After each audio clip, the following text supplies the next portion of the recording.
आम राज्य सुशासन प्रतिष्ठा होइछि। ओडिया अस्मिता सहित राज्यर विकास द्रुतगति में आगे चली। 7 मास तले जो आशा आकांक्षा सहित राज्यवासी आम उपर भरोसा करी शासन करने को सुजोग देइछन्ति ताकू पूरण करने गोटे मुहूर्त मध्य आम सरकार विलंब करि नथिले। 2024 मसीहा जून 12 तारिख रे शपथ ग्रहण करिवार गोटे घंटा मध्य प्रथम कैबिनेट बैठक डाकी 4 गोटी गुरुत्वपूर्ण निष्पत्ति निया जाइथिला।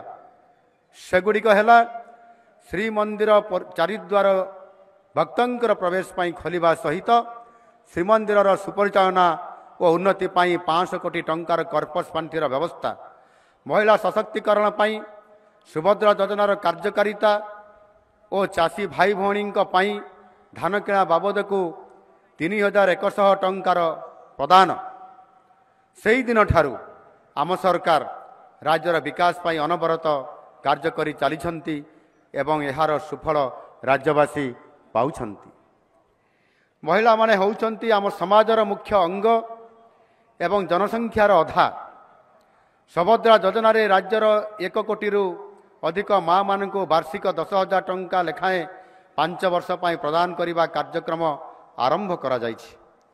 आज सुधा 80 लाख अधिक महिला हिताधिकारी माने प्रथम किस्ती टंका पाई सारिले।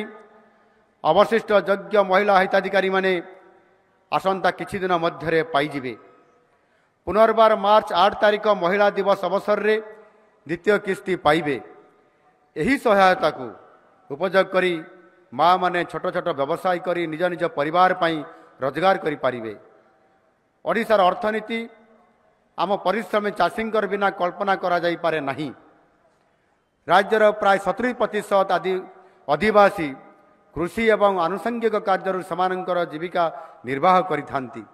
तेणु समानंकर कल्याण करने सहित सुविधा असुविधा रे छिड़ा हवा आम सरकार नैतिक दायित्व। यही दायित्व को आमे सुचारू रूपे तुलाउछु।